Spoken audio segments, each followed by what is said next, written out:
मैं शशि यादव, आशा संयुक्त संघर्ष मंच की नेत्री सह बिहार राज्य आशा कार्यकर्ता संघ गोपगूट एक्टू की राज्य अध्यक्ष।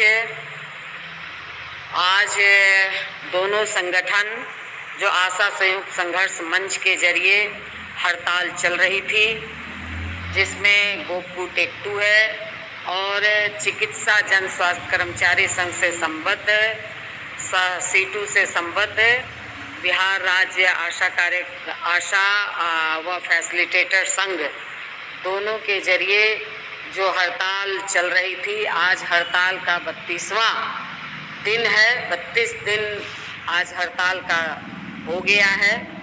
तो आज फाइनल वार्ता 4-5 राउंड वार्ता के बाद आज स्वास्थ्य मंत्री सह उप मुख्यमंत्री तेजस्वी यादव के साथ बातचीत हुई और उसमें जो सबसे बड़ी जीत हम लोगों को मिली है कि पारितोषिक शब्द को हटा करके मासिक मानदेय शब्द लिखने का ये बात फाइनल तय हो गया, जो कल भी मैंने कहा। स्वास्थ्य मंत्री ने भी इस बात को आश्वस्त कर दिया कि ये शब्द बदल जाएगा। इसके साथ बदल गया, इसके साथ ही पैसा बहनों कम बढ़ा, ये सच्चाई है। हम लोग अपेक्षा कर रहे थे कि कम से कम 5,000 बढ़ेगा, मगर सरकार ने वित्त नहीं होने का रोना रो करके मात्र 1,500 रुपया बढ़ा रही है, जो कि पहले का 1,000 और अभी का 1,500 रुपया बढ़ाकर माने कुल मिलाकर 2,500 बिहार सरकार का पैसा मासिक मानदेय के रूप में हम लोगों को मिलेगा। स्वास्थ्य मंत्री ने आश्वस्त किया कि अभी आप इतना लीजिए, क्योंकि उनसे हम लोगों ने बहुत ही अनुरोध किया, तो उन्होंने कहा कि अभी आप इतना लीजिए, चुनाव के समय के लिए कुछ रहने दीजिए। तो हो सकता है कि चुनाव के समय और कुछ घोषणा होगी, मगर अभी जो मिला उस पर ही हम बात करते हैं। इसके बाद पुराना बकाया जो हमारा 18 महीना का बकाया है, वो भी बकाया रिलीज होने की बात हो गई है। इसके बाद अश्विन पोर्टल से पहले का भी बकाया उन्होंने कहा है कि हम मंगवा करके और उसको रिलीज करेंगे। इसके साथ ही उन्होंने साफ कहा कि कोरोना का पैसा नहीं दे पाएंगे। इसके बाद फैसिलिटेटर का, जो कि ये क्लियर बात है कि फैसिलिटेटर का पैसा केंद्र की राशि उसमें ज़्यादा रहती है, तो इन्होंने आश्वस्त किया है कि केंद्र की राशि को हम लेकर के नवंबर में आएंगे और अगले वित्तीय वर्ष से उसको 21 दिन के लिए 500 रुपया अगले वित्तीय वर्ष से ये निश्चित तौर पर हो जाएगा, ये उन्होंने कहा है। इसके साथ ही ड्रेस में भी अगले वित्तीय वर्ष से ही पैसा बढ़ेगा।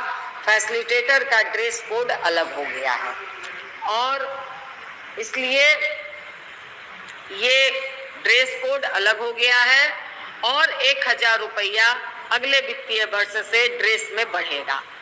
इसके साथ ही आपका जो रिटायरमेंट पैकेज है, रिटायरमेंट पैकेज पर भी इन्होंने अभी कोई किसी भी तरह का अभी उस तरह से आश्वस्त नहीं किया है, मगर इन्होंने साफ कहा है, इन्होंने साफ कहा है कि हम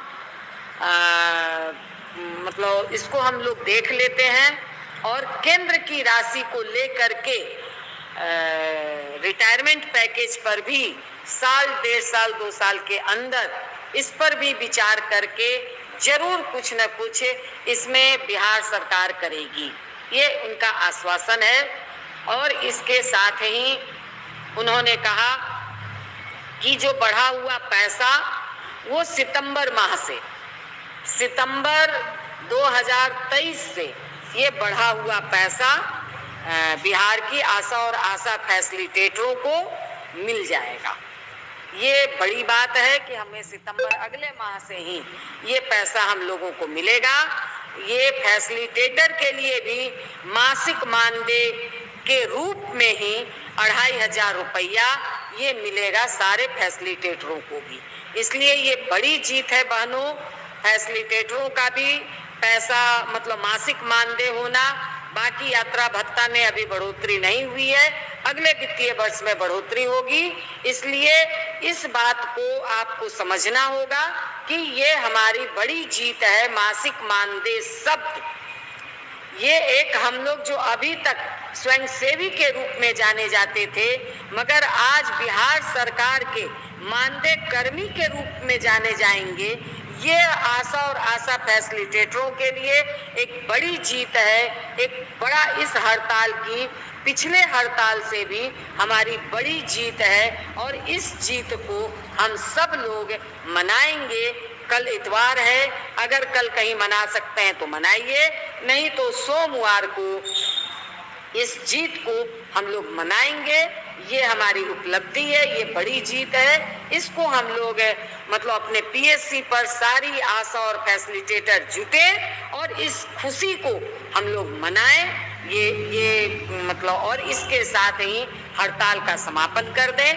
हड़ताल आज से ही हड़ताल हमारा समाप्त होता है और कल से हम लोग अपने काम पर जीत के जश्न के साथ हम लोग अपने काम पर वापस होंगे। कल तो इतवार है, तो सोमवार को जीत का जश्न मनाएं, इसके बाद फिर हम काम पर वापस आएं। इसी बात के साथ आप तमाम लोगों को जीत की बधाई देते हुए जीत का पुनः बहुत बहुत बधाई। आप लोगों ने जो मेहनत किया है, आप लोगों ने जो पूरी ताकत लगाई है, इसी का परिणाम है कि आप इस जीत के मुकाम को हासिल की हैं। इसी बात के साथ पुनः एक बार आपके इस जुझारू तेवर को धन्यवाद, लाल सलाम। और इस जुझारू तेवर को हमको अपने संगठन के लिए बनाए रखना होगा। इसी बात के साथ मैं अपनी बात को समाप्त करती हूँ। इनकलाब जिंदाबाद।